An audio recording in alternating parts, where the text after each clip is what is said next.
Full disclosure, Carl Davis is a friend of mine. I don't know him well, but I know him well enough. I trust him. He's a businessman, and there's an issue near and dear to his heart that he wants to communicate with the nation, and he took the time and the effort, the resources, to put together a documentary on the subject,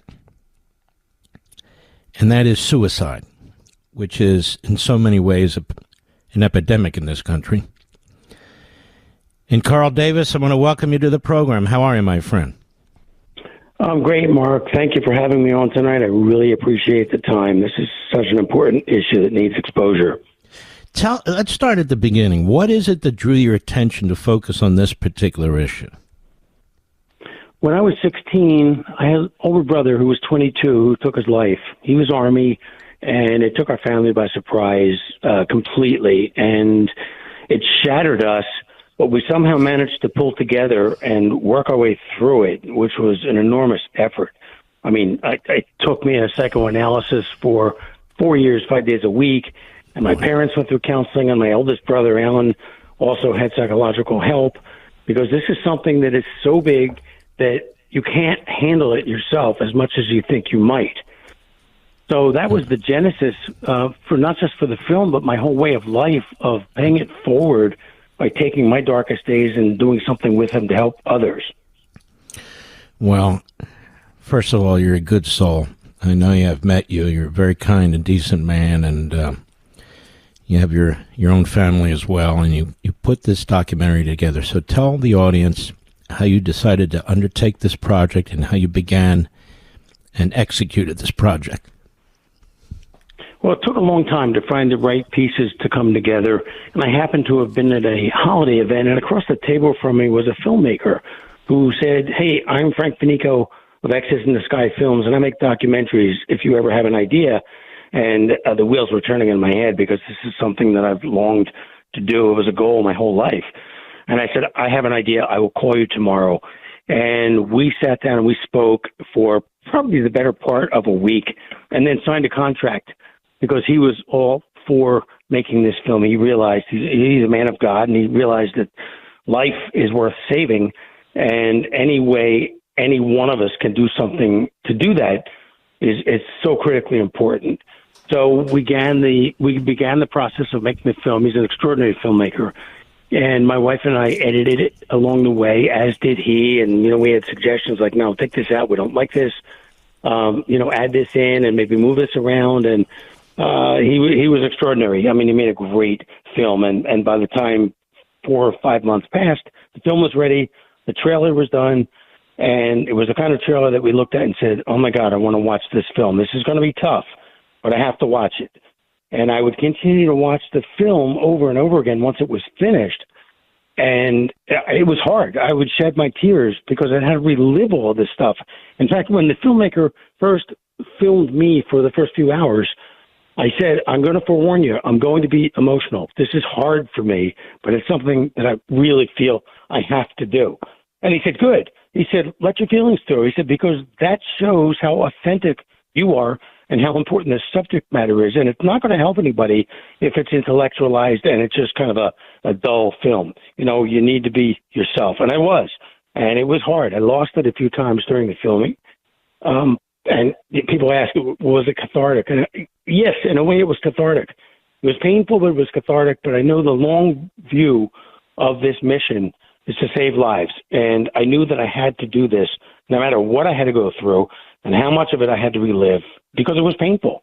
And it's not something you want to do. But this was important to get the long goal out there, and that's saving lives. We're coming upon the 250th birthday of the United States, and it has me thinking, what will America look like 250 years from now?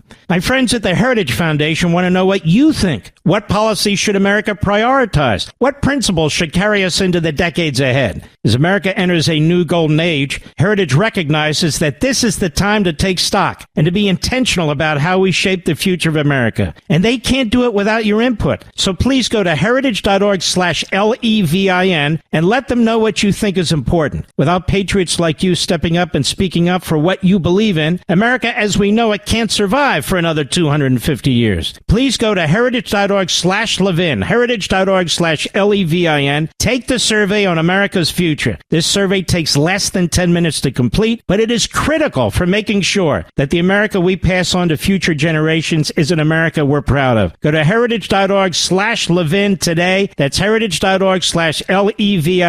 Paid for by the Heritage Foundation. And the documentary is called See Through the Darkness, and we're going to post it up there, seethroughthedarkness.org, seethroughthedarkness.org, and it's got a trailer and a link to view the full film for a donation of $5, and that donation of $5 is going to go to help people, right? Correct.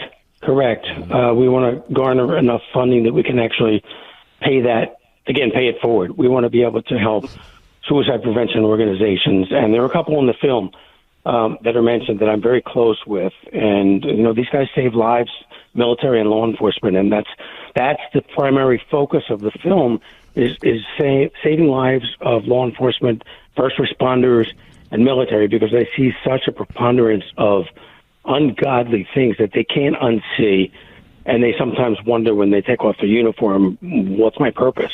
Well, I've been doing this for 30 years. What do I do now? And there's no support, and there are all these different issues that cause a rebound effect, and these guys feel worthless, and it's terrible. People don't necessarily think about the fact that when something horrendous happens, a plane crash or a car blows up or something like that, somebody or some number of people have to go there and not just clean up the site, figure out who these people are, tell the families. It's a human tragedy all around, and it's a horrible, horrible thing, or watching your buddy get shot in the head and things of that sort. And your film is absolutely unbelievable. It's not prurient. It is, in some ways, very upsetting. In other ways, it's awakening. It really makes people think about suicide prevention. And as you put this film together, was there anything in particular that really struck you, either in the aggregate or anything in particular? There were several things that actually I learned about that I really hadn't known. I mean, I had my own experience. I'm into film. My wife is into film. She's lived with me and lived this, 50-some years together. And she sees me go through these birth dates and death dates and how I used to just shove it aside and not feel it because I didn't want to feel it. I, figured, okay, I felt enough pain. I'm the emotional body, and the emotional body actually is in control. And if you don't feel it, it's going to manifest somehow. Stomach ache, neck ache. Yeah, you're just going to feel rotten. So I learned over the years that I really needed to vent my feelings and relive it every time this would happen. So when I hear of someone else's suicide or a suicide attempt, it breaks my heart. Mm-hmm. Because it not just because it resonates with me, but there's such a devastating loss. This is a very unusual kind of death. It's not something that people expect, and it just comes out of the blue. And for instance, with my brother, we had no signs. There was no indication. There was nothing. All these years later, because it was 1965, we still live with that question mark. And, the first reaction was horror and pain. And then there's guilt, wondering, why didn't we see something? Is there something we should have seen? We would have and could have interceded. But there was nothing. So it leaves that question mark open-ended. And, I watch these first responders who are in the military or they're in law enforcement or they're first responders, period, answering phones. And what they go through is just riveting. I mean, you can't imagine, they firefighters see burned bodies of babies. I mean, it's horrendous. And in Palm Beach at one of the fire stations, they've got a room. It's a media room. And I was in there because I went through several citizens academies. And one of the visits that we had took us into this dark room. And the guy said, we just go in here to decompress, to get away from life, to get away from all the stuff that we've seen. So what I've learned is the degree of trauma and horror that they see, that they can't unsee. Mm-hmm. And, you know, as you talk about this, I think about 9/11.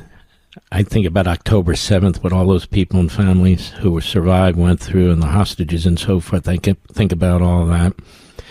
And this film, which is so compelling and so emotional. You and your wife and your producer-director did such a fantastic job. I just hope people will take a look at this. And I have it posted now, seethroughthedarkness.org, seethroughthedarkness.org. I hope you folks will really check it out. And Carl Davis is a good guy. Let me tell you, he's relentless, too. He wakes me up every now and then so I remember to do what he wants me to do, and that's a good thing, Carl. Always friendly to me whenever I see you. It would never have occurred to me till I saw this, how much you suffered and your family suffered as a result of your brother taking his life. It would never have occurred to me. I guess you go in and out of these moods, don't you, from time to time? You do. And most times I'm fine, but then again, you know, there are triggers out there, especially when I hear of someone else who has taken their life, and whether it's military, law enforcement, first responder, or civilian.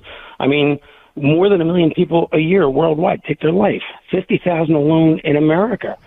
And 20 times that are the attempts, which are fortunately unsuccessful. But these things shake me to the core when I hear them, because I lived it. You know, and it wakes everything up. And it's just, you know, it's very, very difficult. And, you know, making this film was one of the hardest things I've ever done in my life. But Carl, I want to thank you. I want to thank you for coming on. I want you folks to please check it out. seethroughthedarkness.org. seethroughthedarkness.org. Even if this hasn't happened in your family or even to people you know, it can happen. It can be very latent and sitting there. God bless you, my friend. I hope to see you soon. Please thank him.